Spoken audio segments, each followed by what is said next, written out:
श्रीराम जय राम रघुराम।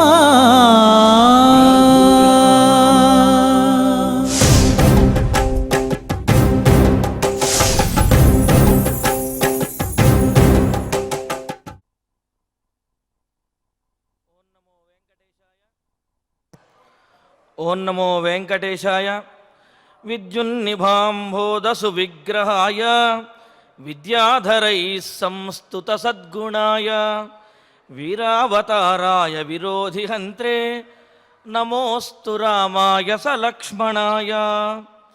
లక్ష్మీ స్వరూపిణి అయినటువంటి సీతాదేవి అనే మెరుపుతోటి ప్రకాశించే నీలమేఘ శ్యాముడు విద్యాధరుల చేత ఎల్లప్పుడూ కూడా స్తుతించబడే అనంతమైనటువంటి కళ్యాణ గుణములు కలిగినటువంటి వాడు తన పరాక్రమంతో లోకశత్రువులైనటువంటి రాక్షసులందరినీ కూడా సంహరించడానికి అవతరించినటువంటి వీరావతారుడు ఆ లక్ష్మణ సమేతుడైనటువంటి శ్రీరామచంద్రమూర్తి భక్తులందరినీ అనుగ్రహించుగాక అని స్వామివారికి నమస్కరిస్తూ తద్రూపాంతరుడైనటువంటి శ్రీనివాసుని యొక్క అనుగ్రహంతో భక్తులందరూ కూడా సకల సంపదలతోటి తొలతూగాలి అని ఆకాంక్షిస్తూ తిరుమల తిరుపతి దేవస్థానం వారు స్వామివారి సన్నిధానంలో నిర్వహిస్తున్నటువంటి శ్రీమద్ రామాయణం బాలకాండ పారాయణ కార్యక్రమంలో నేటికి మనం 233వ రోజులో ప్రవేశించాము.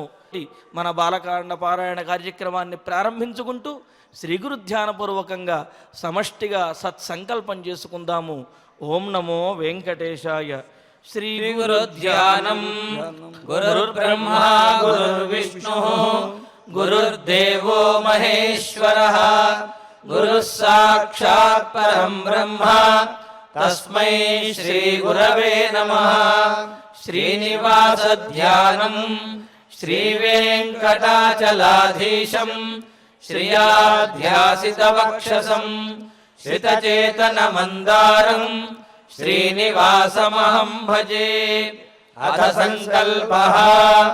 శ్రీమదాదివరాహ క్షేత్రే విరాజమానస్య శ్రీ పద్మావతీ జానేః అఖిలాండకోటి బ్రహ్మాండ నాయకస్య శ్రీరామచంద్ర రూపాంతరస్య భగవతః శ్రీ వెంకటేశ్వర స్వామినః సన్నిధౌ హనుమత్ సీతా లక్ష్మణ భరత శత్రుఘ్న పరివార సమేత శ్రీరామచంద్ర పరబ్రహ్మణః పరిపూర్ణానుగ్రహేణ అస్మిన్ భువనే అతిశీఘ్రమేవ విశూచికాక్రిమేః వినాశనార్థం భారతవర్షస్య అభివృద్ధౌ నిమగ్నానాం విద్యా విత్త వాణిజ్య కృషి వైద్య వైజ్ఞానిక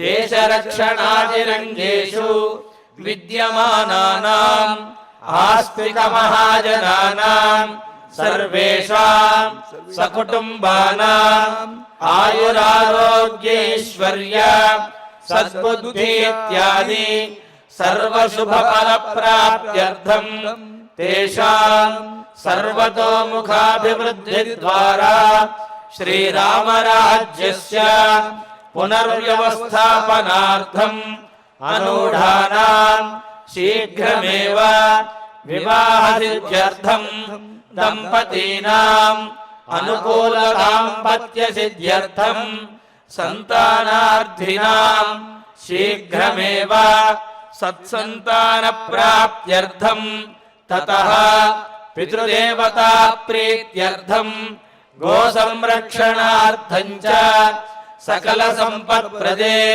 శ్రీమద్వాల్మీకి రామాయణాంతర్గతే బాలకాండే యథాశక్తి శ్లోక వ్యాఖ్యాన పురస్సరం త్రయస్త్రింశ సర్గ శ్లోక పారాయణం తథా శ్రీమద్యోగవాసిష్ఠే విశూచికా మహామారీ నివారకస్య మహామంత్రస్య పారాయణం శ్రీధన్వంతరి మంత్ర పారాయణం చ అన్యోన్య సాహాయ్యేన ఆచార్య ముఖేన కరిష్యామహే.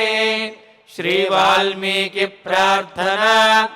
వాల్మీకేర్మునిసింహస్య కవితావనచారిణః శృణ్వన్ రామకథానాదం కో న యాతి పరాంగతిం. శ్రీ ఆంజనేయ ప్రార్థన. యత్ర యత్ర రఘునాథ కీర్తనం తత్ర తత్ర కృతమస్తకాంజలిం. బాష్పవారి పరిపూర్ణలోచనం మారుతిం నమత రాక్షసాంతకం. శ్రీరామాయణ ప్రార్థన. వేద వేద్యే పరే పుంసి జాతే దశరథాత్మజే వేద ప్రాచేతసాదాసీత్ సాక్షాద్ రామాయణాత్మనా. శ్రీరామ ప్రార్థన. ఆపదామపహర్తారం దాతారం సర్వసంపదాం లోకాభిరామం శ్రీరామం భూయో భూయో నమామ్యహం. శ్రీరామచంద్ర పరబ్రహ్మణే నమః. అథ శ్రీమద్ రామాయణే బాలకాండే త్రయస్త్రింశः సర్గः. శ్రీ గురుభ్యో నమః. శ్రీ వెంకటేశ చరణౌ శరణం ప్రపద్యే. శ్రీరామాయ నమః. తప్యంతం తమృషిం తత్ర గంధర్వీ పర్యుపాసతే సోమదా నామ భద్రంతే ఊర్మిళా తనయా తదా.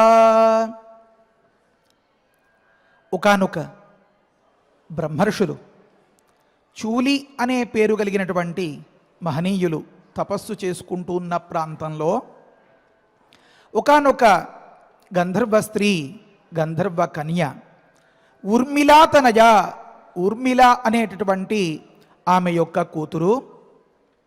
ఆమె పేరేమి? సోమద అనే ఆమె తత్ర తదా, ఆ చోట్లో, ఆ కాలంలో. ఏ కాలంలో? తప్యంతం, తపస్సు చేసుకుంటున్నటువంటి కాలంలో. దీనిలో ఉండేటటువంటి అంతరార్థాన్ని చెప్పుకోవాలి అని అనుకున్నాం కదా. తం ఋషిం, అతీంద్రియ ద్రష్ట అయినటువంటి, మనసులో ఏముందో పూర్తిగా తెలుసుకోగలిగినటువంటి ఆ మహనీయుణ్ణి ఊర్మిళా తనజ సోమద నామ, ఈ పేరుతో ప్రసిద్ధమైనటువంటి గంధర్వీ, గంధర్వకాంత పర్యుపాస్తే, ఉపాసన చేస్తూ ఉన్నది. అదేమిటి? విశ్వామిత్రులు చెప్పే క్షణానికి జరిగిపోయిన వృత్తాంతం కదా. చేస్తూ ఉన్నది అని వర్తమానకాలిక ప్రయోగమేమి అంటే, మన వాళ్ళు మాట్లాడతారు కదా, రీసెంట్గా జరిగిన విషయం అండి అని. ఈ మధ్యనే, వర్తమాన సామీప్యే భూతార్థే లట్ ప్రయోగ అంటారు. సంస్కృతం తెలిస్తే చాలా రుచిగా ఉంటుంది ఇక్కడ. అంటే ఈ మధ్యనే అన్నట్లుగా, ఎప్పటితో పాత కథ కాదు అన్నట్లుగా చెప్పడం కోసం ఇలాంటి ప్రయోగాలు చేస్తూ ఉంటారట. సరే, ఆ సందర్భంలో అక్కడ చెప్తారు, తప్యంతం అంటే తపంతం అన్నమాట ఎందుకు చెప్పాల్సి వచ్చింది అంటే, తపశ్చరణ సమయే అని అర్థంట. వారు తపస్సు చేసుకునేటప్పుడు అని అర్థం. దానివల్ల ఏం తెలిసింది అన్నారు. వ్యాఖ్యానంలో రాస్తారు, ఆ వివరణలు రాసినటువంటి వారందరూ కూడా మన గురువులు.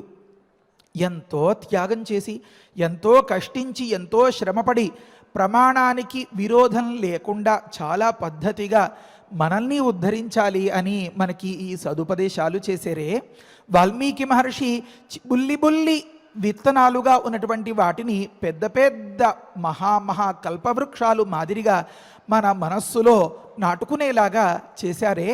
ఆ మహనీయులకి ప్రతినిత్యం పాదాభివందనం చేసుకోవాలి. అక్కడ రాస్తారు, అనేన శయనాది సమయే తత్ సమీపే తస్యాహ గమనాభావ అని అర్థం రాస్తారు. ఈమె వారిని సేవించింది. ఎలా అంటే, వారికి ఏది కావాలో అది అల్లా సమకూర్చి అని అర్థం వస్తోంది. అంటే వెంటనే ద్వంద్వార్థాలు వచ్చేసే అవకాశం ఉంది కదా. వక్రబుద్ధి అది సాధారణంగా అలా పెడ మార్గంలోనే ఆలోచిస్తూ ఉంటుంది. కుత్సితమైన అర్థాల కోసం గురువులు చెప్తున్నారు ఏమని, అనేనా శయనాది సమయే, తపస్సు చేస్తుండే సమయంలో ఆరాధించింది అని చెప్పడం వల్ల ఆ స్వామి నిద్రించే సమయంలో ఆ దరిదాపులకి కూడా పోకుండా ఏ పెడధోరణలకు తావు ఇవ్వకుండా ఎంతో పద్ధతిగా మసులుకుని అక్కడ నడుచుకుంది అని అర్థంట. దీనివల్ల ఏం తెలుస్తోంది అన్నారు, తేనా తస్యాహ సావధానత్వం వ్యక్తం అని అర్థం రాస్తారు. ఆమె ఎంత కర్తవ్యం పట్ల జాగరూకతతో ఉందో ఈ విషయం స్పష్టంగా తెలుస్తోంది అని. ఒక దగ్గర ఉపనయనం చేసే సందర్భంలో ఆ పిల్లవాడికి నాయనా కొన్ని రకాల ఫలితాల్ని పొందాలి అని భగవంతుణ్ణి ప్రార్థించు అని చెప్పి పెద్దలు అడిగిస్తారు. పాపం వారికి ఏమీ తెలియదు కదా, పసిప్రాయం చిన్నపిల్లలు. పెద్దవాళ్ళు ఏది చెప్తే అది సరే అంటారు. ఆ సందర్భంలో చెప్తారు, ఒక్కొక్కరిలో ఈ ప్రపంచంలో ఒక్కొక్క ప్రత్యేకత ఉంది, ఆ ప్రత్యేకతల్లా నాకు కలగాలి అని చెప్తూ గంధర్వులలో ఉండేటటువంటి ప్రత్యేకత, అప్సర స్త్రీలలో ఉండేటటువంటి ప్రత్యేకత నాకు కలగాలి అని ప్రార్థించమంటారు. అంటే ఏమి తాత్పర్యం, ఇటుపైన ఇతడు గొప్ప గొప్ప చదువులు నేర్చుకోవడానికి పెద్దల్ని ఆశ్రయిస్తాడు కదా, ఆ పెద్దల పట్ల ఎలా మసులుకోవాలో, వారికి నొప్పి కలగకుండా తను బాధలకి గురి కాకుండా వారి నుంచి ఆ గొప్ప గొప్ప విద్యల్ని అన్నింటినీ కూడా చాలా సులువుగా ఎలా నేర్చుకోవాలో ఆ సేవా కౌశలం గంధర్వుల దగ్గర అప్సర స్త్రీల దగ్గర చాలా అధికంగా ఉంటుందట. అందుకనే అప్సరాసు చజా మేధా గంధర్వేషు చ అని వేదం చెప్తోంది అన్నమాట. మేధ అంటే ప్రజ్ఞ, అంటే చెప్పింది గుర్తుపెట్టుకోవడం అని మాత్రమే అర్థం కాదు, ఏ సమయానికి ఎలా ప్రవర్తించాలి అనేటటువంటి గొప్ప ప్రజ్ఞ అది గంధర్వుల సొత్తు అన్నమాట. అందుకని అంతటి సేవా కౌశలం కలిగినటువంటి ఆమె ఎంతో అవధానంతో ఏ విధమైనటువంటి వికారాలకి తావివ్వకుండా ఎంతో జాగ్రత్తగా ఉంది అన్నమాట. అంటే గమనించాలి ఇక్కడ, ఇప్పుడే అంటే మనం గతంలోనే చెప్పుకున్నటువంటి ఒకానొక కథ, ఉద్యానవనం కుశనాభుల 100 మంది అందగత్తెలు కుమార్తెలు పడచలు అని. ఆ సందర్భంలో అక్కడికి వచ్చినటువంటి వాయువు ఈ కథంతా అనుకున్నామే. ఇక్కడ ఏకాంతంగా మా తండ్రి గారిని అడగాలి, మా నాన్నగారిని, లేకపోతే మరొకటి ఈ దానికి అవసరమే లేదు. యథేష్టంగా ప్రవర్తించిన ఎవరూ కాదనేది కాదు. అయితే ఈమె ఎంతో అవధానంతో ఉంది అని అంటే వ్యక్తికి ఏది కావాలి అని అనిపిస్తే అదే గొప్పగా, అదే పెద్దగా అనిపిస్తుందన్నమాట. ఇప్పుడు ఈ మహనీయుణ్ణి సేవించడమే ఈమె దృష్టిలో చాలా గొప్ప విశేషం. క్షణం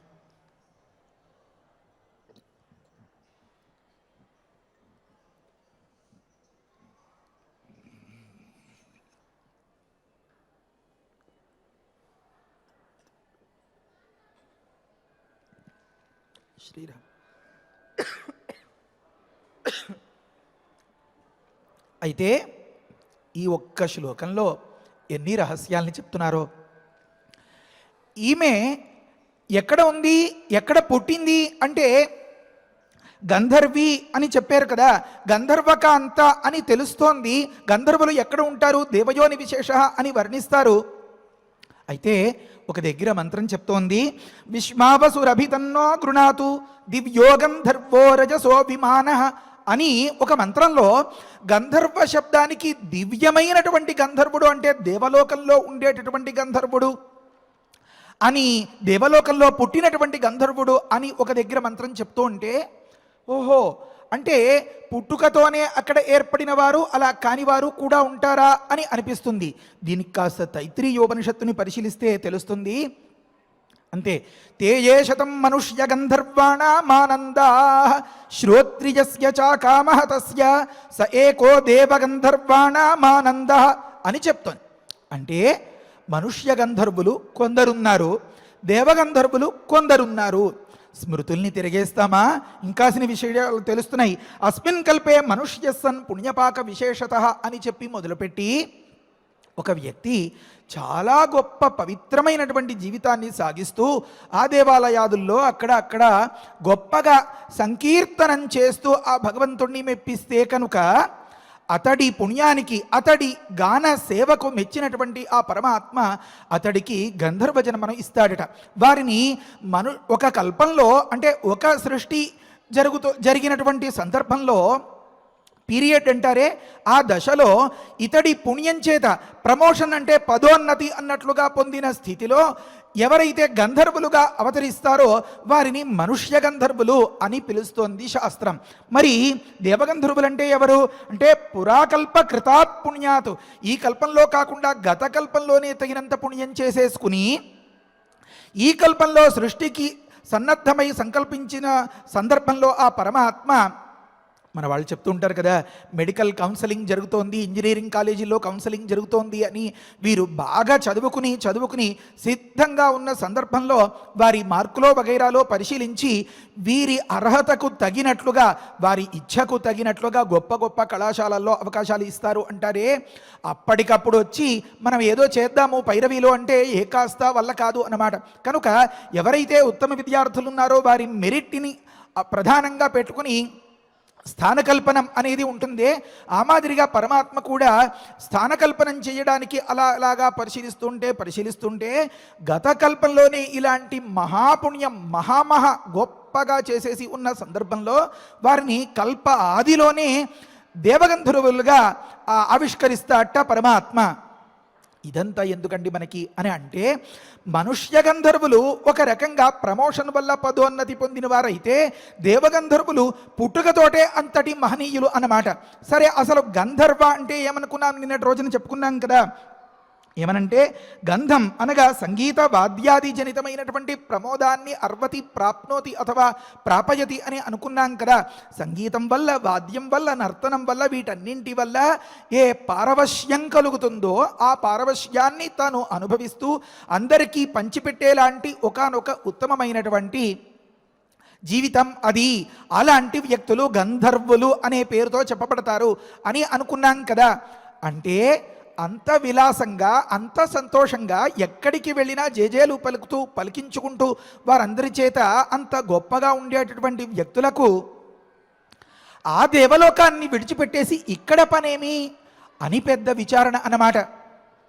అసలు ఇదంతా ఎందుకు చెప్పాల్సి వచ్చిందండి? గంధర్వులు ఎన్ని రకాలైతే ఏమి, వారు వెనక కల్పంలో పుణ్యం చేసి పుట్టుకతోనే అంటే కల్ప ఆదిలోనే గంధర్వులయ్యారా దేవగంధర్వులు, లేకపోతే ఇప్పుడు పదోన్నతి వల్ల మనుష్యులయ్యి గంధర్వులుగా మారి మనుష్య గంధర్వుల?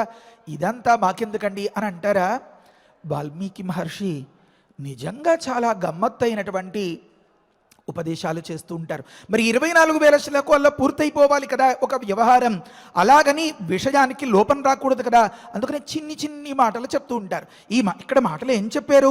సోమదానామ భద్రంతే అని చెప్పారు. ఈమెనే సోమద అని అన్నారు. అంటే ఏమి తాత్పర్యం? సోమ అంటే యజ్ఞయాగాదుల్లో వినియోగించేటటువంటి పరమ పవిత్రమైన సోమ రసం అని మనం అనుకుంటూ ఉంటామే, దానికి కారణమైనటువంటి సోమలత. ఆ సోమలతను ఇచ్చేది అని అర్థం. దానికి అదే అర్థం చేసుకోవాలంటే కొద్దిగా తవ్వాలి, మనం నిక్షేపాన్ని వెతకాలి, నిధిని అన్వేషించాలి. అంటే ఒక దగ్గర శృతి చెప్తోంది, వేదం సహాయం లేనిదే మనం ఏమర్థం చేసుకోగలుగుతామండి? ఇదంతా పూర్తిగా సగంగా విడిచిపెట్టేస్తే పిల్లవాడికి ఇచ్చినటువంటి ఆ తినుబండారమో ఏదో సగం నవిలి సగం విడిచిపెట్టేసి సగం ఉమ్మేసినట్లుగా అలా పడేస్తాడు. అరే రే వారికి ఎందుకురా పూర్తిగా అలా పెట్టేశారు, చిన్న విరిచి ముక్క పెట్టాలి తప్ప, చూడండి సగం తిని సగం పడేసేడు అంటారు. అంటే యోగ్యత లేని సందర్భంలో పెద్ద మధురమైనటువంటి అంశాలు చిక్కినా, నోరున్నా దాన్ని పూర్తిగా ఆస్వాదించలేకపోతారన్నమాట. కనుక మన అర్హత, మన యోగ్యత పెంచుకుని పెద్దల్ని ఆశ్రయించి సేవిస్తే బోళ్ళు విశేషాలు తెలుస్తాయి. అందుకనే వాల్మీకి మహర్షి ఏం చెప్పారు? అసలు ఈ రామాయణం అనేటటువంటి వేదాన్ని ఎవరికి ఉపదేశం చేశారు? ఒక దగ్గర అన్నారు కదా, అంతే, వేదేచ పరినిష్ఠితౌ వేదోపబ్రహ్మణార్థాయ తౌ అగ్రాహయత్ ప్రభు అని మొట్టమొదట్లో మనం అనుకున్నాం. లవురు కుషుడు వీరిద్దరూ కూడా వేదాంగాల్లో బాగా పరినిష్ఠితులై ఆ వేద సారం పూర్తిగా వంట పట్టాలి అంటే, బాగా విపులంగా తెలియాలి అంటే ఇది అవసరం. కనుక అని దాని సారాన్ని అంతని రంగరించి చేసినటువంటి ఈ ఉపదేశం ఎవరికి చెయ్యాలా అంటే, అంతటి వేద విద్యలో పరినిష్ఠితులైన లవకుశులు మాత్రమే దీనికి యోగ్యులు అని వారికి ఉపదేశం చేశారు అని అనుకున్నామే. అంత వేద సంబంధం ఉందన్నమాట దీనికి. ఇప్పుడు ఈ ఒకానొక గంధర్వకాంత ఉంది, ఈమె సోమద అన్నారు. ఆమె పేరు సోమద, ఆమె ఊర్మిళా తనయ అని అనుకుంటే మనకి 25 శ్లోకాలు అయిపోతాయి ఒక రోజులో. ఈ సోమద అనే పేరు తను చెప్పదలుచుకున్నటువంటి పాత్రకు ఎంచుకోవడంలో వాల్మీకి మహర్షి యొక్క అంతరంగం ఏమి అంటే, ఈమె ఎప్పుడు ఎవరు ఏ క్రతువు చేసుకోవాలి అని అనుకున్నా వారందరికీ కూడా ఎంతో ఉదారంగా ఈ సోమలతను ఇస్తూ ఉంటుంది అని ఒక అర్థం వచ్చింది. సోమలతను అలా ఇస్తూ ఉంటుంది అంటే ఆ సోమము అనేటటువంటిది ఈమె సొత్తుగా ఉంటేనే కదా అది వీలవుతుంది. కనుక సోమలత సొత్తుగా కలిగినటువంటి వ్యక్తి అంటే దాన్ని అర్థం చేసుకోవడానికి మనకి ఈ వేదం అవసరం అయింది. ఏమని? సోమో వై రాజా గంధర్వేషు ఆసీతు అనే మాట అవసరం అయిందన్నమాట. అంటే ఈ సోమలత మరి దాని గురించి గొప్పగా చాలా పెద్దగా వర్ణిస్తారు. అది చాలా విలువైన లత. ఒక మాట అంతవరకు పెట్టుకోండి. ఈ సోమలత అంటే విలువైన వస్తువును ఏదైనా ఒక ఆభరణాల వర్తకం దగ్గరికి వెళ్ళామనుకోండి, వాణిజ్యం దగ్గరికి, ఒక రకమైనటువంటివి ఎదురుకుండా ప్రదర్శనకు పెట్టచ్చు, ఇంకొంచెం విలువైనవి ఇంకొంచెం లోపల పెట్టచ్చు. మొట్టమొదటి వెళ్ళగానే వెండి వస్తువులు, ఆ పైన బంగారు వస్తువులు, ఇంకా పైన మూలల్లో ఎక్కడో రహస్యంగా అతి విలువైనటువంటి రత్నాది ఆభరణాలు అలా పెడుతూ ఉంటారే, ఆ మాదిరిగా ఈ ప్రపంచానికి అంతకి చాలా విలువైనటువంటి అవసరమైనటువంటి వస్తువును వారి దగ్గర పెట్టుకుని వారు కాచుకుంటూ ఉంటారట. అంటే అది విచ్చలవిడిగా ఎక్కడ పడితే అక్కడ దుబారాగా దుర్వినియోగం కాకూడదు అని తాత్పర్యం అన్నమాట. కనుక దేవతల్లో వీరికి ఈ పూచి అప్పచెప్పారట పరమాత్మ. సోమహావై రాజా గంధర్వేషు ఆసీద్ అని మొదలుపెట్టిన ఒక సందర్భంలో అక్కడ అంటారు, స్వాన భ్రాజేత్యాహ ఏతే వా అముష్మిన్ లోకే సోమమరక్షన్. ఇప్పుడు చెప్పినటువంటి ఈ గంధర్వులంతా కూడా అముష్మిన్లోకే, ఆ దేవలోకంలో ఈ సోమాన్ని రక్షిస్తూ ఉంటారు. ఇప్పుడు మనకు అర్థమైన విషయం ఏమి అంటే, ఈ సోమలతను కాపాడుకుని జాగ్రత్త పెట్టి అవసరమైన వారికి మాత్రమే ఆ మాదిరిగా అందిస్తూ ఉండేలాంటి వారు గంధర్వ తెగకి చెందినటువంటి దేవతా విశేషాలు. వారు దేవలోకంలో ఉంటారు. ఇప్పుడు ఈమె సోమద అనే చెప్పడం వల్ల ఆ మాట తెలిసింది. ఆ మాట చెప్పడం వల్ల ఏమర్థమైంది? వారు కల్ప ఆదిలోనే గంధర్వులుగా అవతరించినటువంటి ఉత్తములు, అంటే సామాన్యంగా మనుష్యులుగా అవతరించి గంధర్వులైనటువంటి వారు కాదు అని అర్థమైందనమాట. కనుక సోమద అనే పేరు వల్ల కల్పాదిలోనే దేవగంధర్వులుగా అవతరించిన అని చెప్పడంలో ఆంతర్యమేమి అంటే, అంతటి ఉత్తమురాలు. ఆమె ఎంత ఉత్తమురాలైతే ఏమండి, జరిగే కథ ఏదో జరగనివ్వక అని అనిపిస్తుందా? ఇక్కడే ఉంది చమత్కారం అంతా. ఏమనంటే, భోగాలకి, సుఖాలకి, ఆనందాలకి, విలాసాలకి పుట్టిన ఇల్లు కదా. లోకంలో దేన్నైనా గొప్పగా పోల్చాలి అంటే, అబ్బా వాళ్ళ ఇల్లు స్వర్గమండి అని అంటూ ఉంటారు కదా. అంతటి స్వర్గాన్ని విడిచిపెట్టేసి ఇక్కడికి రావడంలో అవసరమేమి? ఇది భూతల స్వర్గం అన్నమాట. బ్రహ్మశ్రీ శేషాద్రి శర్మ గారని ఒక గొప్ప రామాయణం మీద పట్టున్నటువంటి వివరం చెప్పేటటువంటి ఒకనొక మహనీయులు ఉపదేశం చేస్తారు. దేవతలు సైతం పడిగాపులు పడి ఇక్కడకు వచ్చి ఈ రకంగా పరమాత్మను సేవించి విశేషమైనటువంటి లబ్ధి పొంది ఈ బాధలు దుఃఖాలే లేకుండా తరించిపోవాలి అని కోరుతూ ఉంటారు. అందుకనే దీనికి ఆర్యావర్తము, పుణ్యభూమి అని పేరు. కనుక ఇది భూతల స్వర్గం. మనం సుఖం, సంతోషం అనుభవించేస్తూ ఉంటే అది తరిగిపోతుంది. తిరిగి దాన్ని సంపాదించుకోవాలి అంటే అక్కడ ఎక్కడ అవకాశం ఉండదు.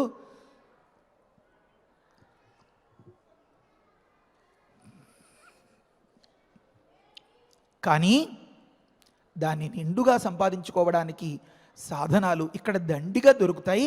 కనుక ఈ కర్మభూమికి అంతటి దేవతా జన్మలో ఉండి కూడా దాన్ని విడిచిపెట్టి ఇక్కడికి దిగి వచ్చి ఇక్కడ సాధన చేసింది అని ఒక అంశం తెలుస్తుంది. విదేశీయులు ఎవరైనా కొందరు మన యందు ఎంతో అపేక్షతో మన దానికి చాలా ముచ్చటపడిపోయి భగవద్గీత నేర్చుకున్నారు, లేకపోతే మన కట్టుబొట్టు తీరు నేర్చుకున్నారు, లేకపోతే మన సంప్రదాయంలో వివాహం చేసుకున్నారు అని చెప్పి అక్కడక్కడ శీర్షికలు పెట్టి దినపత్రికల్లో రాస్తూ ఉంటారే. దీనికి కారణం అక్కడ ఎన్నో భోగాలు, అడ్వాన్స్డ్ టెక్నాలజీ అని అనుకునేటటువంటి అధునాతనమునైనటువంటి ఎన్నో సుఖ సాధనాలు ఉన్నా ఇది ఏది వద్దు, ఇంతకంటే విలువైనది ఏదో ఇంకొకటి భారతదేశంలో ఉంది అని వారికి అనిపిస్తోంది. అంటే దీని విలువ అప్పటికైనా మనం పూర్తిగా గుర్తించగలుగుతాం అన్నమాట. ఇప్పుడు వాల్మీకి మహర్షి చెప్పదలుచుకున్న అంశం ఏమి అంటే, ఇక్కడ జన్మ అంత తేలికైనది కాదు కనుక ఇక్కడ జన్మించలేకపోయినా కల్పాదిలోనే పుట్టుకతోనే పెద్ద పదోన్నతి పొందేసినట్లుగా దేవగంధర్వులుగా అవతరించి ఆ సంరక్షకురాలుగా ఉన్నటువంటి ఆ సోమద అనేటటువంటి గంధర్వకాంత కూడా ఇక్కడికి వచ్చి తనని తాను ఉద్ధరించుకోవాలి అని అనుకుంది కనుక, అంటే విశ్వామిత్రులు ఈ పుణ్యభూమి మీద ఎంతటి పట్టు రప్పించడం రాముడికి ఉద్దేశమో ఈ అంశాల్లో మనకి తెలుస్తుందన్నమాట. అందుకనే స్వామి కృష్ణావతారం కొంత సుమారుగా 125 సంవత్సరాలు అంటారు. స్వామి 11,000 సంవత్సరాలు ఇక్కడ ఉండి దీన్ని అంతని నిర్వహించారు అంటే, వారు వ్యవహారం అయిపోయింది కదా మనం బయలుదేరేద్దాం అని అనుకుంటే వారిని ఆపగలిగిన వారు ఎవరు? కానీ ఇంతకాలం ఇక్కడ ఉండడంలో బహుశా ఇలాంటి ఆలోచనలన్నీ గొప్ప అపేక్షకు ఒకానొక బీజప్రాయం అయి ఉంటాయి అన్నమాట. కనుక కల్పాదిలోనే దేవయోని విశేషం అయినటువంటి సోమద అనేటటువంటి ఆ గంధర్వకాంత ఇక్కడకు వచ్చి తనని తాను ఉద్ధరించుకుంది అని సందేశం, ఒక దివ్యమైనటువంటి ఉపదేశం తెలుస్తోంది. ఇక్కడ ఇంకొక అద్భుతమైనటువంటి అంశం ఏమని అంటే, ఈ మహర్షి ఉన్నారు కదా, ఈ మహర్షి ఏం చేస్తున్నారు? ఆత్మానుసంధానం చేస్తున్నారు, ఆ పరమాత్మను ఉపాసనం చేస్తున్నారు, ఒకానొక యోగనిష్టలో ఉన్నారు. ఆ యోగనిష్టలో ఉన్న సందర్భంలో ఒకవేళ దానికి అచ్చరువంది, దానికి చాలా ముచ్చటపడి ఇది చాలా గొప్ప సాధనం పరమాత్మను మనం సేవించడం, శ్రీరామ శ్రీరామ శ్రీరామ శ్రీరామ అనే కనుక నచ్చితే అది మనసులో పెట్టుకుని ఈ మునికి పక్కనే ఇంకొక మంచి బండరాయి మాదిరి మీద తను కూడా ఒక ఆవాసం ఏర్పరచుకుని తను కూడా అక్కడ ఆ మాదిరిగా జపం చేసుకోవచ్చుగా, చేయలేదు. ఈ ముని తను నమ్మినటువంటి తన ఇష్టదైవాన్ని ఉపాసనం చేస్తున్నారు. ఆ మునిని ఈ సోమద అనేటటువంటి ఇంత ఉత్తమ జన్మ పొందినటువంటి ఈ గంధర్వకాంత సేవిస్తోంది అన్నారా? కావలసినవి ఏదో చూస్తోంది అన్నారా? సహాయం చేసింది అన్నారా? కాదు కాదు, పర్యుపాసతే అన్నారు. ఆ మునిని అంతలా ఉపాసనా దృష్టితో మసులుకుని అలా ప్రవర్తిస్తూ అతడి దగ్గర ఉంది అని చెప్పడంలో ఆంతర్యమేమి అంటే, చెప్తారు పెద్దలు, అక్కడ పూజ చేయడం గొప్ప కాదండి, ఆ పూజ చేసేవారికి సహాయం చేయడం చాలా గొప్ప. ఎంతో సులువుగా ఏ పెద్ద పెద్ద బాధలు లేకుండా తేలికగా గొప్ప పుణ్యం సంపాదించడానికి చాలా అనువైనటువంటి మార్గం ఏమి అంటే, ఉపాసన చేసే వారిని ఉపాసిస్తున్నట్లుగా వారికి సహాయపడడం అని తాత్పర్యం అన్నమాట. అంటే ఒక పిల్లవాడి చేత తల్లి హోంవర్క్ చేయిస్తుంది అనుకోండి, ఇంకా బుడ్డి చేతులతో వాడికి పెన్ను పెన్సిల్ పట్టుకోవడమే చేతకాని స్థితిలో తానే పెన్సిల్ చెక్తుంది, తానే ఆ పుస్తకాల సంచి పట్టుకొస్తుంది, బోల్డ్ కేజీలు బరువు ఉంటుంది అది, తానే ఒక ఆసనమో పీటో ఏదో ఒకటి వేస్తుంది, పిల్లవాడిని కూర్చోబెడుతుంది, వాడి చేత నెమ్మదిగా పట్టుకుని అలా రాయిస్తూ ఉంటుంది. వాడికి మంచినీళ్ళు అయ్యాయి అనుకోండి, వాడిని అక్కడే కూర్చోబెట్టి తాను పట్టుకొచ్చి అవి ఇస్తుంది. వాడి జుట్టు ముందుకు పడిపోతూ కళ్ళకి అడ్డం వస్తుంది అనుకోండి, పిల్లాడో అది తాను పక్కకి తప్పిస్తుంది. ఈ విధంగా ఆ హోంవర్క్ చేసేవాడి యొక్క ఆ విద్యాభ్యాసం అంతా కూడా ఈ పక్కన ఉన్నటువంటి వారి యొక్క పరిచర్య వల్ల, ఆ తల్లి చేసేటటువంటి సహాయం వల్ల కదా చాలా మంచిగా జరుగుతుంది. లేకపోతే వాడి బుద్ధి కుదిరినటువంటి కాసేపట్లోనే నాకు పెన్సిల్ కావాలి, నీళ్లు కావాలి అని వాడు అటు ఇటు పోతే అంత చెదిరిపోతుంది. ఆ మాదిరిగా సేవయే తరించిపోవడానికి చాలా తేలికైన గొప్ప పుణ్యాన్ని సాధించేటటువంటి సాధనం అని గుర్తించినటువంటి ఆ మహనీయమైన జన్మ కలిగినటువంటి గొప్ప సేవా కౌశలం కలిగినటువంటి ఆ గంధర్వకాంత తన ఇష్టదైవాన్ని ఉపాసనం చేస్తున్నటువంటి ఆ మునిని తన ఇష్టదైవంగా భావించి అతడికి కావాల్సిన పరిచర్యలు అంతా చేస్తూ అతడు జపానికి వచ్చే సమయానికి ఆ స్థలాన్ని అంతని శుభ్రం చేయడం, తీరా అతను కూర్చుందామో అని అనిపించడానికి క్షణకాలం ముందు అక్కడ ఆసనాన్ని ఏర్పరచడం, అక్కడ ఆచమనానికి నీళ్లు పెట్టడం, ఆయన పూజ చేద్దాం అనుకునేటప్పటికల్లా ఆ తులసి మీదో మరో దాని మీద ఉండేటటువంటి ఆ పైకప్పు తీసి అందంగా ఒక్కొక్క దళం అలా అలా అప్పచెప్పగలగడం, వారు పూజ అంతా అయిపోతోంది అనిపించేటప్పటికల్లా ఏకాంగులు అని వైష్ణవ సంప్రదాయంలో స్వామివారికి అర్చన చేసేవారికి సహాయకులుగా ఉంటారు. అసలు వారిని చూడాలండి, సేవ ఎలా చేయాలో అంత అద్భుతంగా ఉంటుంది. అలా వారు ఆ పూజ పూర్తి చేశారు అంటే చాలు, వీరు అగరబత్తి వగైరా ధూపం వెలిగించి సిద్ధం చేస్తారు. ఆ ధూపం అలా చూపిస్తున్నారో లేదో వెంటనే దీపం సరిచేసేస్తారు. ఈ దీపం చూపిస్తున్నారో లేదో వెంటనే ఆ నైవేద్యం పళ్ళు కాయలు వాటన్నిటి మీద ఉండే పైకప్పు తొలగించి నైవేద్యాన్ని నివేదనకి సిద్ధంగా చేస్తారు. నివేదన అవుతుంటే తాంబూలం, తాంబూలం ఇస్తుంటేనే నీరాజనం అన్నట్లుగా ఈ విధంగా పరిచర్య చేస్తుంటే అందుకనే ఇల్లాలికి వేరే ధర్మమేది చెప్పక ఎన్ని రకాల కష్టాలైనా నువ్వు పడు, నీకు కావాల్సిన దానిలో ధర్మ పత్నిగా కాస్త సహకారం చేస్తే ఆమెకు ఈ ఫలితం అంతా వాటా అని చెప్పింది మన శాస్త్రం. ఎంత అద్భుతమైనటువంటి మాట అండి. కనుక ఆ విధంగా పరిచర్య చేస్తే ఏమి లాభం వచ్చింది అంటే ఆ పురుషుడు యజమాని గారు చేసేటటువంటి ధర్మానికి రక్షణ ఏర్పడింది. కనుక ఈ ఇల్లాలి పాత్ర పురుషుడు కష్టపడి పాటించేటటువంటి ధర్మాన్ని సంరక్షించేటటువంటి ఒకానొక రక్షణ కవచం. కనుక ధర్మపత్ని అని ఒకానొక నామధేయాన్ని పెట్టింది మన భారతీయ వాంగ్మయం ఇల్లాలికి. కనుక పరమాత్మను సేవించే వారికి, ధర్మాన్ని పాటించేటటువంటి వారికి, పూజా పునస్కారాదులు చేసేటటువంటి వారికి కావాల్సిన సహకారం చేయడం అనేదే గొప్ప పెద్ద పూజ అని చూపించడం కోసం ఇలాంటి సహాయం చేసేటటువంటి వారి వల్ల వారి పూజ ఏకాస్త లోపం లేకుండా కూర్చున్న వెంటనే అగ్గిపెట్టి కావాల్సి వచ్చో లేకపోతే మరొక అక్షతలు కలుపుకోవాల్సి వచ్చో కూర్చుంటూ లేస్తూ అలా ఉంటే మరి ఆ ఏకాగ్రత, ఆ అవధానం అంతా చెడిపోతుంది కదా.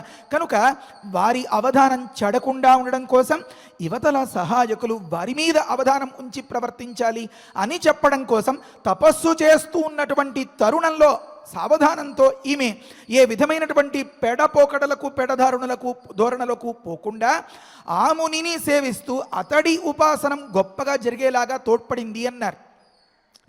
ఇంత వివరం, ఇంత అవసరమా అని అనిపిస్తుందా? అందుకనే చెప్తారు పెద్దలు. ఇంతకుముందే మనం ఒక ఉదాహరణ అనుకున్నాం. బాగా కష్టపడి చదివి గొప్పగా పరీక్షలు రాసి ఎంతో ప్రయత్నం చేసి మంచి స్థాయి ర్యాంకు తెచ్చుకున్నాము అని అనుకోండి, పిలిచి అవకాశం ఇస్తారు. ఎవరెవరు యోగ్యులు అని వెతకడం ఆ నిర్వాహకుల పని. ఇప్పుడు ప్రకృతంలో ఆ పరమాత్మ కర్మ ఫలాన్ని పంచిపెట్టేటటువంటి సందర్భంలో ఒకానొక దగ్గర కుశనాభులు, వారి కన్యాశతం, ఒకానొక దగ్గర ఈ చూళి అనేటటువంటి మహర్షి, ఒకానొక దగ్గర ఈ సోమద అనేటటువంటి అప్సర స్త్రీ, గంధర్వ స్త్రీ,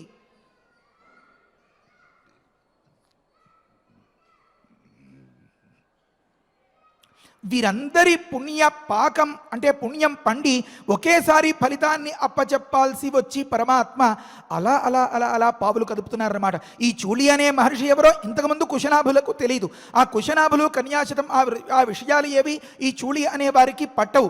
సరే, వారి దగ్గర పరిచర్య చేస్తున్నటువంటి ఈ సోమద అనే ఆమె ఎందుకు చేసిందో, ఎందుకు వచ్చిందో, ఆ దేవలోకం ఎందుకు విడిచిపెట్టిందో, ఈ ఆలోచన, ఈ బుద్ధి, సత్సంకల్పం ఎందుకు కలిగిందో, ఇదే పరమాత్మ లీల, ఇదే విష్ణుమాయ అంటారన్నమాట. కనుక ఈ సందర్భంలో ఈ వృత్తాంతాన్ని ఇంకొక ముఖ్యమైనటువంటి మాట, గురుగారు నేను అడిగింది ఒకటి, ఈ ప్రాంతం అంతా ఇంతలా ఉంది, ఏమి కారణం అని అడిగితే మీరు ఎక్కడెక్కడికో తీసుకెళ్ళిపోయి ఏదేదో వివరించేసి ఏదేదో వర్ణించేసి ఇలా చెప్పేస్తున్నారండి బాబు. మేము ఇవన్నీ ఎక్కడ గుర్తుపెట్టుకోగలుగుతాం? మనుష్య గంధర్వులు, దేవగంధర్వులు, సోమ సంరక్షకులు, కల్ప ఆదిలోనే పుట్టినవారు. అన్నింటికంటే ఉపాసన చాలా గొప్పది, ఉపాసకుల యొక్క ఉపాసనం ఇంకా గొప్పది. అయ్యబాబోయ్ ఇవన్నీ చెప్పేస్తున్నారు ఏంటండి అని అనిపిస్తుందేమో. విశ్వామిత్రులు ఎంతటి మహనీయులో, విశ్వామిత్రుల సంకల్పం ఎంత శుభ సంకల్పమో, శ్రీరామచంద్రమూర్తి ఎంత శుభ సంకల్పం చేసేటటువంటి పరమసిద్ధులైనటువంటి విశ్వామిత్రుల్ని ఆ సిద్ధాశ్రమంలో నెగ్గించేరో చిట్ట చివరి ఈ కథకు ముక్తాయింపు అక్కడ అన్నమాట. అది వివరించడం కోసం చెప్పినటువంటి మాట. అయితే మనకి అనిపించినటువంటి ఆ విసుగో, అయ్య బాబోయ్ అనిపించేటటువంటి ఈ మాటో రాముడికి అనిపించలా. ఎందుకు? గురువులు, బ్రహ్మర్షులు, మహనీయులు ఏది చెప్పినా మనకి ఉపయోగించేటటువంటి మాట ఉంటుంది అని అది నేర్చుకోవడం, కుతూహలంతో దాన్ని మనస్సులో నిక్షిప్తం చేసుకోవడం, దానివల్ల బాగుపడడం, ఇదే ప్రధాన అంశాలుగా ఉన్నటువంటి రాముడు మారు మాటలే. గమనించండి, ఈ గడిచినటువంటి ప్రవచనంలో ఎక్కడా కూడా రామయ్య వాక్యాలు ఏమి లేవు, అంతా విశ్వామిత్రుల వాక్యమే. అయితే మనల్ని వంకబెట్టుకుని అన్నట్లుగా, రాముణ్ణి వంకబెట్టుకుని మనకి చెప్తున్నట్లుగా, నైనా కంగారు పడకు భద్రంతే, మనస్సుని కాస్త సమాధానపరుచుకుని ఓపికగా వినునాయన అన్నట్లుగా చెప్తున్నారన్నమాట. కనుక తప్యంతం ఋషిం తత్ర గంధర్వీ పర్యుపాసతే సోమదా నామ భద్రంతే ఊర్మిళా తనజా తదా. ఇది పెద్ద మహాశాస్త్రార్థం. ఇది ఒక్క పూటలో ఒక్కసారిగా ఏదో కాఫీ ఇచ్చే సమయం మధ్యలో ఆ గ్యాప్ వచ్చింది కదా అని టీవీ పెడితే అర్థమవుతుందా? కానే కాదు.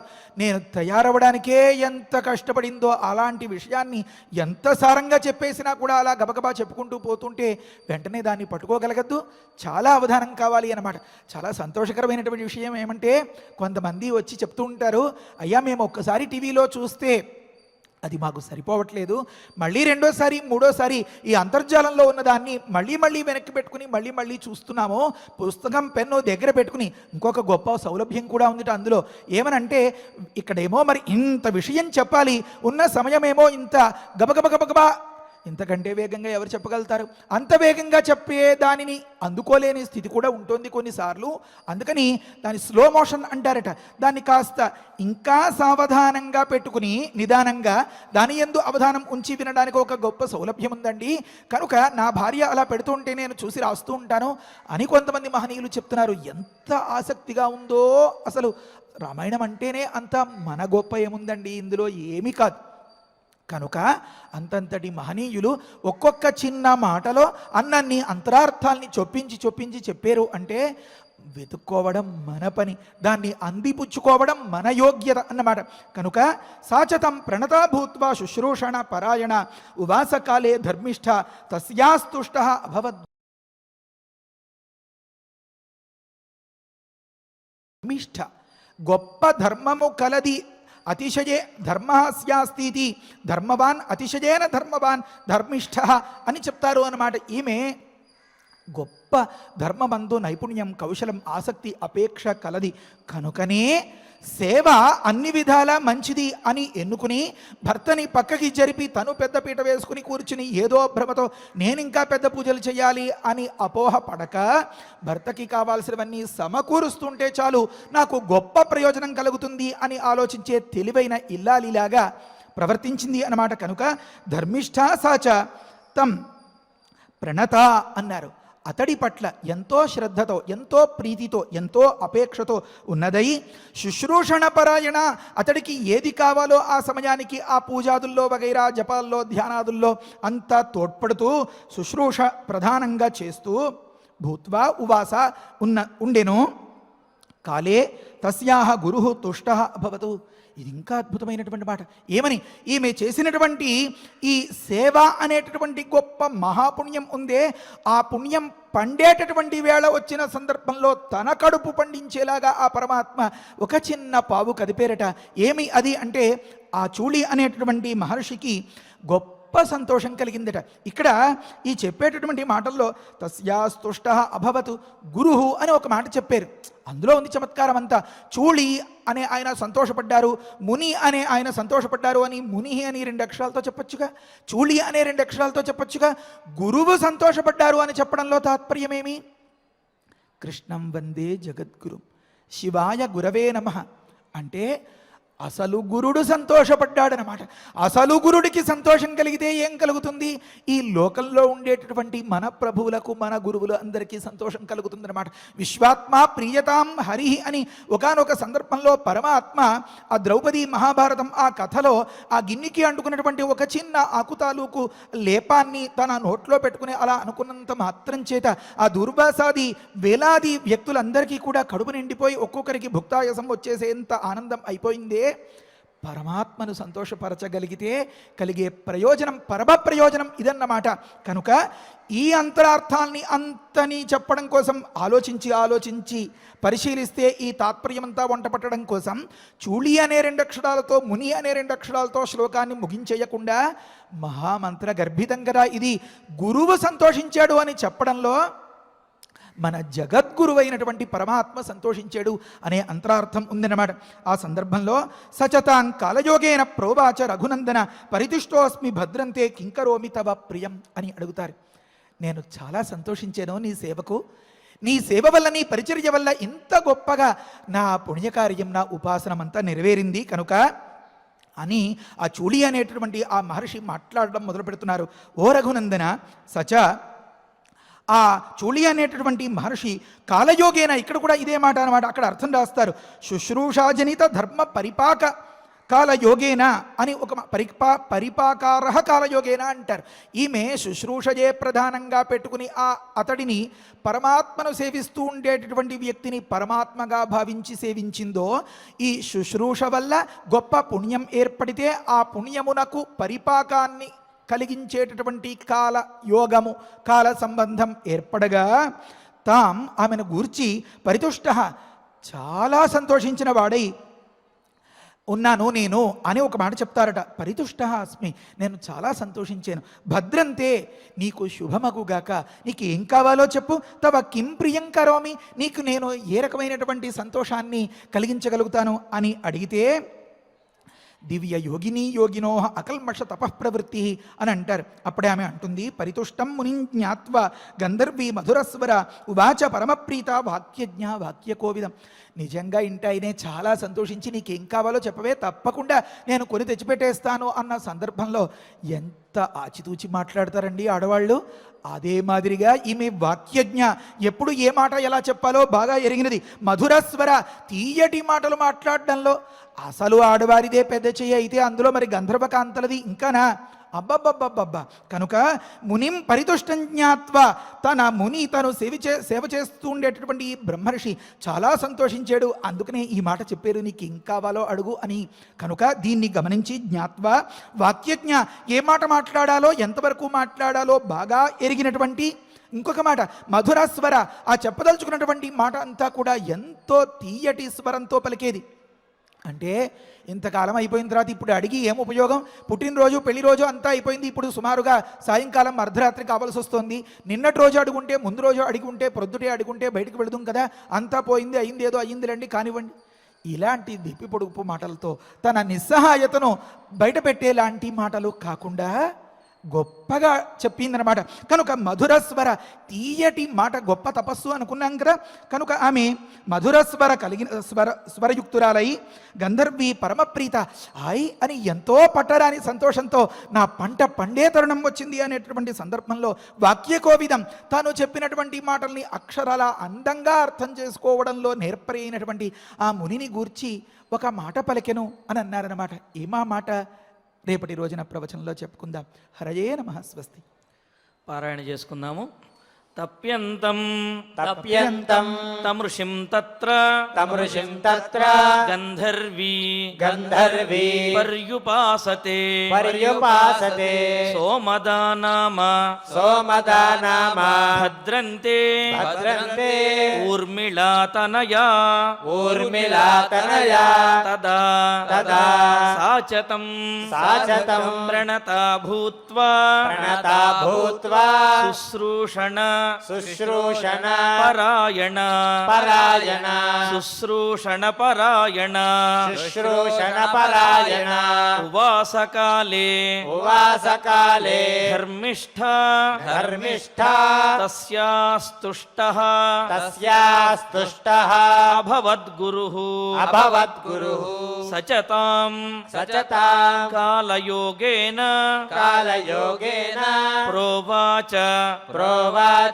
రఘునందన రఘునందన పరితుష్టోస్మి పరితుష్టోస్మి భద్రంతే భద్రంతే కిం కరోమి కిం కరోమి తవ ప్రియం తవ ప్రియం పరితుష్టం పరితుష్టం మునిం జ్ఞాత్వా మునిం జ్ఞాత్వా గంధర్వీ గంధర్వీ మధురస్వర మధురస్వర ఉవాచ ఉవాచ పరమప్రీత పరమప్రీత వాక్యజ్ఞ వాక్యజ్ఞ వాక్యకోవిదం. వాక్యకోవిదం. చూలి అనే ఒకానొక బ్రహ్మర్షి తపస్సు చేస్తూ ఉన్నారు. వారిని సోమద అనే ఒకానొక గంధర్వి సేవిస్తూ ఉన్నది, ఉపాసన చేస్తూ ఉన్నది. ఆ ఉపాసనకు మెచ్చినటువంటి ఆ చూలి అనే ఆ బ్రహ్మర్షి ఏమి కావాలో కోరుకో అని అన్నారు. మరి ఆ కోరిక ఏమిటనేది రేపు తెలుసుకుందాము అని పెద్దలు చెప్పారు. ఇక్కడ ఉపాసన గురించి చెబుతూ ఆ చూలి బ్రహ్మగారిని భగవంతుణ్ణి ఆరాధిస్తూ ఉంటే ఈ సోమద వీరిని ఆరాధిస్తూ ఉన్నది. సహజంగా భగవదారాధన అనేది రెండు రకాలుగా ఉంటుంది అంటారు. ఏమిటి అంటే సాక్షాత్తుగా భగవంతుణ్ణి ఆరాధించడం ఒక రకము అయితే, భాగవతులని ఆరాధించడం అంటే ఎవరైతే భగవంతుణ్ణి ఆరాధిస్తారో వారికి సహాయంగా ఉండటం అనేది భాగవత సేవ అంటాం. ఈ భాగవత సేవ అనేది ఒక ప్రత్యేకంగా చెప్పబడి ఉంది. అందుకనే అంటారు కులశేఖరుడు మజ్జన్మన ఫలమిదం అని చెబుతూ, నా జన్మకు ఫలమేమిటి అంటే త్వద్దాస దాస చరమావధి దాసదాస అని సుప్రభాతంలో చెప్పినట్లుగాను, అలాగే త్వద్భృత్య భృత్య పరిచారక భృత్య భృత్య భృత్యస్య భృత్య ఇతి మాం స్మర లోకనాథ అని చెబుతూ, అయా నిన్ను సేవించే వారి యొక్క సేవకుని యొక్క సేవకునిగా నన్ను ఒక్కసారి స్మరించు, నన్ను అనుగ్రహించు నాయన అని స్వామివారిని ప్రార్థిస్తాం. అయితే ఇందులో మరొక విశేషం కూడా ఉన్నది. ఎందుకు అంటే భగవంతుణ్ణి సాక్షాత్తుగా ఆరాధించడం అనేది చాలా క్లిష్టతరమైనటువంటి విషయం. భాగవతులని ఆరాధించడం, భాగవతులను సేవించడం అనేది చాలా సులభమైనటువంటి విషయం. ఎందుకు అంటే అందుకే చెబుతారు చూడండి, మణౌ వజ్ర సముత్కీర్ణే సూత్రస్యేవాస్తి మే గతి అన్నట్లుగా వజ్రానికి రంధ్రము చేయటం అనేది చాలా కష్టము. రంధ్రము చేసినటువంటి వజ్రంలో ఒక దారాన్ని సూత్రాన్ని ఇమర్చడం అనేది చాలా తేలికైనటువంటి పని. అంటే భగవంతుణ్ణి ఆరాధించే వాళ్ళు వజ్రానికి రంధ్రం చేసినట్లుగా అంత కష్టపడి భగవంతుణ్ణి ఆరాధిస్తే వారిని ఆరాధించడం ద్వారా, అంటే వారిని భాగవతులైనటువంటి వారిని సేవించడం ద్వారా సులువుగా భగవంతుని యొక్క అనుగ్రహాన్ని పొందవచ్చు అనే విషయాన్ని మనకు పెద్దలు తెలియజేశారు. మరి అటువంటి ఉదాత్త భావాలు కలిగినటువంటి శ్లోకాలను మనం పారాయణ చేసుకున్నాము. ఇక ఇప్పుడు ఫలశ్రుతి నుండి మంగళాంతం వరకు మనందరము కలిసి పారాయణ చేద్దాము. మరొక్క వాక్యము ఇత్యార్షే శ్రీమద్ రామాయణే బాలకాండే త్రయస్త్రింశే సర్గే చత్వారః శ్లోకాః ఫలశ్రుతి నుండి మంగళాంతం వరకు మనందరము కలిసి పారాయణ చేద్దాము. ఫలశ్రుతి కుటుంబ వృద్ధిం ధనధాన్య వృద్ధిం స్త్రియశ్చ ముఖ్యాః సుఖముత్తమంచ శ్రుత్వా శుభం కావ్యమిదం మహార్థం ప్రాప్నోతి సర్వాం భవిచార్థ సిద్ధిం. శ్రీరామచంద్ర పరబ్రహ్మణే నమః. అథ శ్రీమద్యోగ వాసిష్ఠే ఉత్పత్తి ప్రకరణే 69తమః సర్గః. శ్రీ వసిష్ఠ ఉవాచ అథ వర్షసహస్రేణ తాం పితామహ ఆయయౌ దారుణం హి తపస్సిద్ధ్యై విషాగ్నిరపి శీతలః మనసైవ ప్రణమ్యేనం సా తథైవ స్థితా సతి కో వరః క్షుచ్ఛమాయాలం ఇతి చింతాన్వితాభవత్. ఆస్మృతం ప్రార్థయిష్యేహం వరమేకమిమం విభుం అనాయసీ చాయసీ చ స్యామహం జీవసూచికా అస్యోక్త్యాద్విధా సూచిః భూత్వా లక్ష్యా విశామ్యహం ప్రాణినాం సహ సర్వేషాం హృదయం సురభిర్యథా యథాభిమతమేతేన గ్రసేయం సకలం జగత్ క్రమేణ క్షుద్వినాశాయ క్షుద్వినాశః పరం సుఖం ఇతి సంచింతయంతీం తాం ఉవాచ కమలాలయః. అన్యాదృశ్యాస్తథా దృష్ట్వా స్తనితాభ్యరవోపమం బ్రహ్మోవాచ పుత్రి కర్కటికే రక్షః కులశైలాభ్రమాలికే ఉత్తిష్ఠత్వం తు తుష్టోస్మి గృహాణాభిమతం వరం. కర్కట్యువాచ భగవన్ భూతభవ్యేష శ్యామహం జీవసూచికా అనాయసీ చాయసీ చ విధేర్పయసి చేద్వరం. శ్రీవసిష్ఠ ఉవాచ ఏవమస్త్విదితా ముక్త్వా పునరాహ పితామహః సూచికా సోపసర్గాత్వం భవిష్యసి విశూచికా సూక్ష్మయా మాయయా సర్వలోకహింసాం కరిష్యసి దుర్భోజనా దురారంభాః మూర్ఖా దుస్థితయశ్చ ఏ దుర్దేశవాసినో దుష్టాః తేషాం హింసాం కరిష్యసి ప్రవిశ్యా హృదయం ప్రాణైః పద్మప్లీహాదిబాధనాత్ వాతలేఖాత్మికా వ్యాధిః భవిష్యసి విశూచికా సగుణం విగుణం చైవ జనమాసాదయిష్యసి గుణాన్విత చికిత్సార్థం మంత్రోయంతు మయోచ్యతే. బ్రహ్మోవాచ హిమాద్రేరుత్తరే పార్శ్వే కర్కటీ నామ రాక్షసి विशोचिकाभिधाना सा नाम्नाप्यन्यायबाधिका तस्याः मन्त्रः ॐ ह्रीं ह्रां ह्रीं ह्रां विष्णुशक्तये नमः ॐ ह्रीं ह्रां ह्रीं ह्रां विष्णुशक्तये नमः ॐ ह्रीं ह्रां ह्रीं ह्रां विष्णुशक्तये नमः ॐ नमो भगवति विष्णुशक्तिमेनां ॐ हर हर नय नय पच पच मध मध उत्सादय उत्सादय दूरे कुरु स्वाहा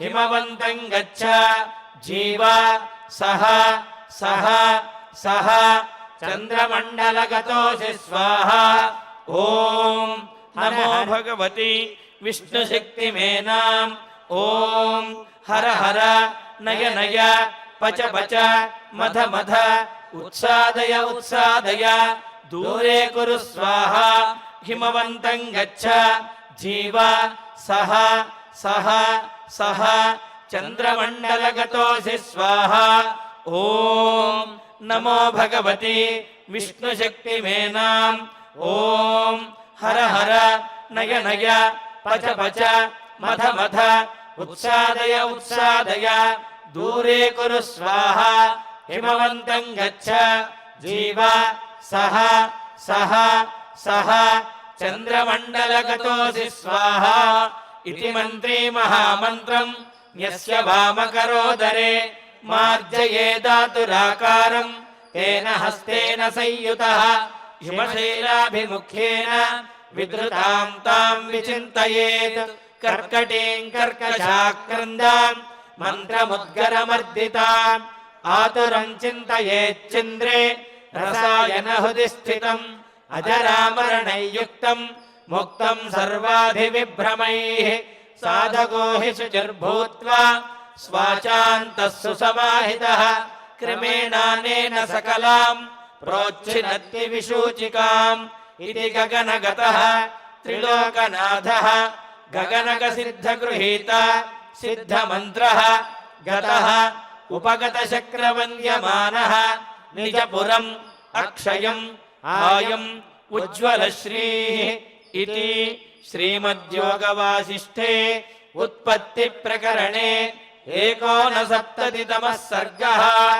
अथ धन्वन्तरिध्यानम् अच्युतानन्दगोविन्द विष्णो नारायणामृत रोगान्मे नाशयाशेषान् आशु धन्वन्तरे हरे आरोग्यं दीर्घमायुष्यम् बलं तेजो धियं श्रियं स्वभक्तेभ्योऽनुगृह्णन्तम् वन्दे धन्वन्तरिं हरिं धन्वन्तरेरिमं श्लोकं भक्त्या नित्यं पठन्ति ये अनारोग्यं न तेषां स्यात् सुखं जीवन्ति ते चिरम् ॐ नमो भगवते वासुदेवाय धन्वन्तरये अमृतकलशहस्ताय वज्रजलोकहस्ताय सर्वामयविनाशनाय त्रैलोक्यनाथाय महाविष्णवे स्वाहा ॐ वासुदेवाय विद्महे सुधाहस्ताय धीमहि तन्नो धन्वन्तरिः प्रचोदयात् अथ नवग्रह प्रार्थना आरोग्यं पद्मबन्धुर्वितरतु नितरां सम्पदं शीतरश्मिः भूलाभं भूमिपुत्रः सकलगुणयुतां वाग्विभूतिं च सौम्यः सौभाग्यं देवमन्त्री रिपुभयशमनं भार्गवः शौर्यमार्तिः दीर्घायुः सैहिकेयः विपुलतरयशः केतुः आचन्द्रतारम् अरिष्टानि प्रणश्यन्तु दुरितानि भयानि च शान्तिरस्तु शुभं मेस्तु ग्रहाः कुर्वन्तु मङ्गलम् अथ क्षमा प्रार्थना यदक्षरपदभ्रष्टं मात्राहीनं च यद्भवेत् तत्सर्वं क्षम्यतां देव नारायण नमोऽस्तु ते अथ भगवत्समर्पणम् कायेन वाचा मनसेन्द्रियैर्वा बुद्ध्यात्मना वा प्रकृते स्वभावात् करोमि यद्यत् सकलं परस्मै नारायणायेति समर्पयामि। अथ मङ्गलम् श्रियः कान्ताय कल्याणनिधये निधयेऽर्थिनाम् श्रीवेङ्कटनिवासाय श्रीनिवासाय मङ्गलम्।